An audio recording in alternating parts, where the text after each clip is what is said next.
Hi hello friends, welcome to increase knowledge for ఎడ్యుటీ channel. So మనం చూసుకుంటే English grammar సంబంధించినటువంటి టైప్స్ ఆఫ్ సెంటెన్స్ మనం చెప్పుకోవడం అనేది జరిగింది. అందులో తెలుగు గ్రామర్ని కంపేర్ చేస్తూనే ఇంగ్లీష్ గ్రామర్ చెప్పడం అనేది జరిగింది. అందులో మనకు సామాన్య వాక్యము, సంక్లిష్ట వాక్యము, సంయుక్త వాక్యము అని చెప్పేసి అక్కడనే చెప్పేసాం. ఇక్కడ టైప్స్ ఆఫ్ సెంటెన్సెస్ ఉన్నాయి. దాంతోపాటు సమాపక క్రియ, అసమాపక క్రియ, సో ఇవి కూడా అక్కడనే చెప్పడం జరిగింది. ఆ సెంటెన్స్ చెప్తున్నప్పుడే ఆచారార్థక వాక్యము, ప్రశ్నార్థక వాక్యము, అనుమానార్థక వాక్యము, విద్యార్థక వాక్యము, సామార్థక వాక్యం, సో ఇటువంటి వాక్యాల టైప్స్ కూడా అక్కడనే చెప్పడం అనేది జరిగింది. సో ఇక్కడ ఇంగ్లీష్ గ్రామర్ చెప్తూనే తెలుగు గ్రామర్ కూడా చెప్పడం జరిగింది. అవి కాకుండా మనకి ఏమన్నా రిలేటివ్ ఇంకా ఏమన్నా మిగిలిన వాక్యాలు అంటే సో కొన్ని మిగిలిన జరిగింది. అవి ఇక్కడ సపరేట్ తెలుగు గ్రామర్లో చెప్పడం జరుగుతుంది. సో చూడండి. సో ఫస్ట్ వచ్చేసి మనకు క్రియా సహిత వాక్యం, సో దీని గురించి చెప్పలేదు మనము. సో నెక్స్ట్ క్రియా రహిత వాక్యం, సో ఇది చెప్పలేదు. సో నెక్స్ట్ సకర్మక వాక్యాలు, సో నెక్స్ట్ అకర్మక వాక్యాలు. సో వీటి గురించి మనము డిస్కషన్ అనేది చేయలేదు, అర్థమవుతుందా? సో వీటి గురించి మనము డిస్కషన్ అనేది చేయలేదు. సో మనం ఇక్కడ డిస్కషన్ అనేది చేసుకున్నాం.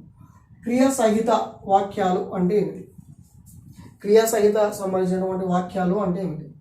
ఏ వాక్యంలో అయితే క్రియను కలిగి ఉంటుందో అటువంటి వాక్యాలను మనము క్రియా సహిత వాక్యాలు అని చెప్పడం అనేది జరుగుతుంది.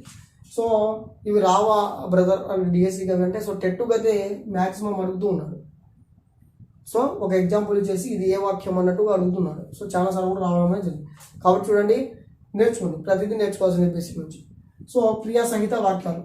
సో క్రియా సహిత వాక్యాలు అంటే ఏ వాక్యంలో అయితే క్రియను కలిగి ఉంటుందో అటువంటి వాక్యాలను మనం ఏమంటాం? క్రియా సహిత వాక్యాలు అంటాం. సో ఎగ్జాంపుల్ చూడండి, రాము అన్నం తిన్నాడు. సో చూడండి, ఇక్కడ తిన్నాడు అనేటువంటి క్రియ ఉంది. సో కాబట్టి ఇది మనకు క్రియా సహిత వాక్యాలు అని చెప్పడం అనేది జరుగుతుంది. సో ఏ వాక్యంలో అయితే మనకు క్రియను కలిగి ఉంటుందో ఆ వాక్యాలను మనం ఏం చెప్తామంటే క్రియా సహిత వాక్యాలు అంటారు. అతను పరిగెత్తాడు, సో పరిగెత్తడం అనేది క్రియ. సో ఆమె చదువుతుంది, సో చదువుతున్నది కూడా క్రియ. సో ఇటువంటి క్రియ కలిగినటువంటి వాక్యాలను మనం ఏమంటాం? క్రియా సహిత వాక్యాలు అని చెప్పడం అనేది జరుగుతుంది. క్రియారహిత వాక్యాలు అంటే ఏమిటి అంటే ఏ వాక్యంలో అయితే క్రియ అనేది ఉండదో, సో ఏ వాక్యంలో అయితే క్రియ అనేది ఉండదో అటువంటి వాక్యాలను క్రియారహిత వాక్యాలు అని చెప్పడం అనేది జరుగుతుంది. సో చూడండి, ఆమె అందంగా ఉంది అంటాం. సో ఇక్కడ ఎక్కడన్నా క్రియ ఉందా? లేదు, ఓన్లీ కాంప్లిమెంట్ మాత్రమే ఉంది. సో నెక్స్ట్ వచ్చేసి చూడు,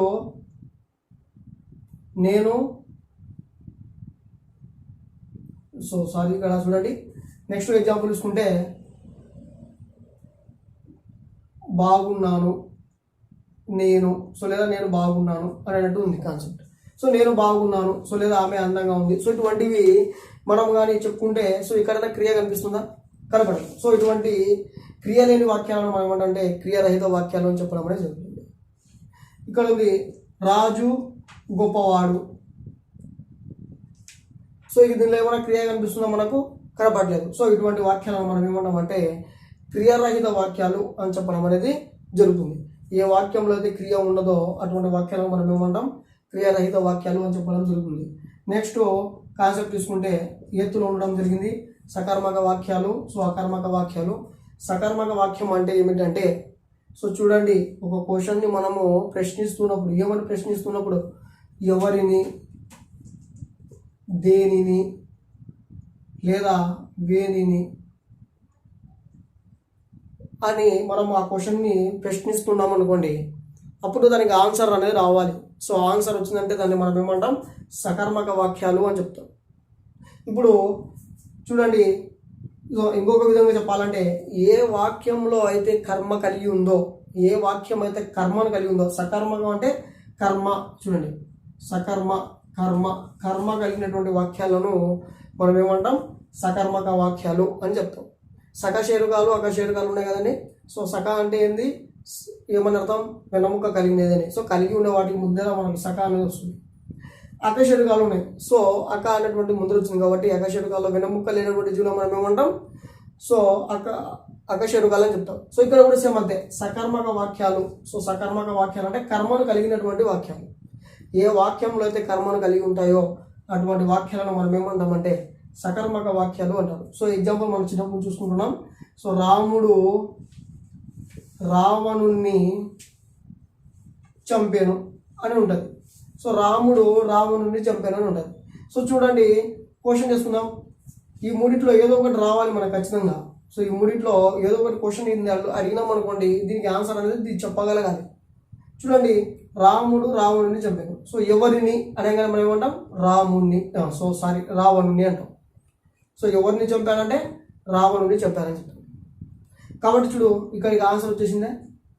కాబట్టి ఈ విధంగా మనం క్వశ్చన్ అడుగుతూ ఉన్నప్పుడు ఇక్కడ ఆన్సర్ అనేది వస్తూ ఉండాలి. ఇక్కడ చూడండి, సో ఇంకోటి ఏం చేద్దాం? రాజు రాముణ్ణి కొట్టాను అని ఉంటుంది. సో రాజు రాముని కొట్టినాడు.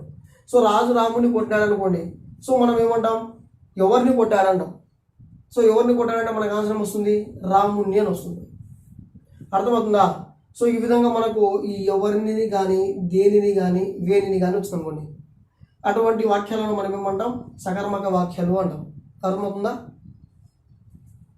సో ఇంకోటి చూడండి. సో కమల సమాధానం గుర్తించగలిగింది. సో గుర్తించగలిగింది. సో కమల అనేటువంటి ఆమె సమాధానాన్ని గుర్తించగలిగింది. ఇప్పుడు మనము ఏం చేయాలి? క్వశ్చన్ అడగాలి. సో దేనిని గుర్తించగలిగింది? సమాధానాన్ని గుర్తించగలిగింది. దేనిని గుర్తించగలిగింది? సమాధానాన్ని గుర్తించగలిగింది. సో ఈ విధంగా వీటిలో ఉన్నటువంటి ఎవరిని కానీ దేనిని కానీ వేనిని కానీ సో ఇటువంటి క్వశ్చన్లు అనేటివి మనము ఇక్కడ ఇంప్లిమెంటేషన్ చేసినప్పుడు క్వశ్చన్కి ఆన్సర్ అనేటివి వస్తాయి. చూడండి, అటువంటి వాక్యాలను మనం ఏమంటామంటే సకర్మక వాక్యాలు అని చెప్పడం అనేది జరుగుతుంది. దీనికి ఆపోజిట్గా ఉన్నటువంటి వాక్యాలను మనం ఏమంటామంటే అకర్మక వాక్యాలు అని చెప్తాం. సో అకర్మక వాక్యాలు అంటే ఎటువంటి కర్మ అనేది ఉండదు. ఎటువంటి కర్మ అనేది ఉండదు. కాబట్టి కర్మ లేని వాక్యాలను మనం ఏమంటాం? అకర్మక వాక్యాలు అని చెప్పడం జరుగుతుంది.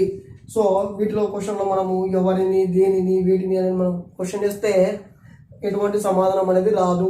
సో అటువంటి వాక్యాలను మనము అకర్మక వాక్యాలు అంటాం. సో ఉదాహరణ చూడండి, పక్షులు ఎగురుతున్నాయి. ఎవరిని ఎగురుతున్నాయంటే చెప్పగలుగుతామా? చెప్పలేము. దేనిని ఎగురుతున్నాయంటామా?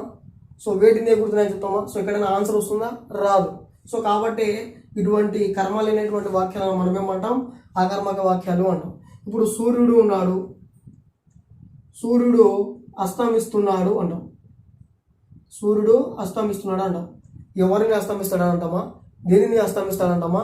సో దేనికి అస్తమిస్తాడంటామా? సో ఇటువంటి క్వశ్చన్లకు ఆన్సర్ అనేది రాదు. సో ఇటువంటి క్వశ్చన్లకు ఆన్సర్ రానటువంటి వాక్యాలను మనం ఏమంటాం? అకర్మక వాక్యాలు అంటాం. సో చూడండి, నేను వాక్యాలు చెప్తున్నప్పుడే ఇక్కడ టైప్స్ ఆఫ్ సెంటెన్స్ అని పెట్టినప్పుడే తెలుగుకు ఇంగ్లీష్కి రెండింటికి కలిపి చెప్పడం అనేది జరిగింది. ఇంకా మిగిలినవి ఏమన్నా ఉన్నాయంటే అది ఇవే. సో కాబట్టి నేను దీన్ని తీసి సపరేట్గా మీకు చెప్తున్నాను. సో దీన్ని మనం వాక్యాలని తెలుగు గ్రామర్లో పెట్టి సపరేట్గా చెప్పడం అనేది జరుగుతుంది. ఏంటివి? క్రియాసహిత వాక్యాలు, క్రియారహిత వాక్యాలు, సకర్మక వాక్యాలు, అకర్మక వాక్యాలు. సో అర్థమవుతుందా? ప్రతి టాపిక్ మీకు కవర్ చేయడానికి ట్రై చేస్తూ ఉన్నాం. సో కాబట్టి మా ఇన్ఫర్మేషన్ కనుక మీకు వర్తి అనిపిస్తే మా కాన్సెప్ట్ని లైక్ చేయండి, షేర్ చేయండి అని స్కిప్ కూడా చేయకండి. సో ఈ వీడియోనే కాదు, ప్రతి వీడియో కూడా స్కిప్ చేయకుండానే చూడడానికి ట్రై చేయండి. సో మీరు చూడండి, ఫస్ట్ డిఎస్సి సిలబస్ నేర్చుకోండి. నేను పదే చెప్తున్నాను, డిఎస్సి సిలబస్ ఫస్ట్ మీరు చూసుకోండి. దాని మీద అవగాహన వచ్చిన తర్వాతనే మీరు డిఎస్సి మీద ఆ రంగంలోకి దిగండి. డిఎస్సి మీద మీకు సిలబస్ అవగాహన లేకపోతే మీరు చదివి కూడా పెడతాం, ఏదేదో చదువుతుంటారు. కాబట్టి వల్ల మీరేం పెట్టుకోద్దండి. సో కేవలం మీరు డిఎస్సి ఎడ్జిటి కిందికి ఏ సిలబస్ ఉంది, మనం ఎంతవరకు చదువుకోవాలి, అది కూడా లింక్ టాపిక్సే చదువుకోవాలి. అంతేగాని ప్రతి టాపిక్ను మీరు చదువుకుంటకపోతే టైం వేస్ట్ అవుతుంది. సో అవి గుర్తుండకపోతే దెబ్బ తినాల్సి వస్తుంది. కాబట్టి ఏదైనా కానీ మీరు డిఎస్సి సిలబస్ చూసుకోండి, ఎడ్జిటి కిందికి ఆ సిలబస్ ప్రకారమే నేర్చుకోండి. అర్థమవుతుందా? అప్పుడే మీకు యూస్ఫుల్ ఉండడం జరుగుతుంది. సో ఈరోజు మనము వాక్యాల గురించి చెప్పుకోవడం అనేది జరిగింది. ఈ కాన్సెప్ట్ మనకు ఖచ్చితంగా ఉపయోగపడుతుంది. బేసిక్ కాన్సెప్ట్ కాబట్టి నేర్చుకోవడానికి ట్రై చేయండి. సరేనా? మా ఇన్ఫర్మేషన్ వర్త్ అనిపిస్తే మీరు లైక్ షేర్ అండ్ కామెంట్ చేయండి అండ్ మాకు సపోర్ట్గా చేయండి. So thank you.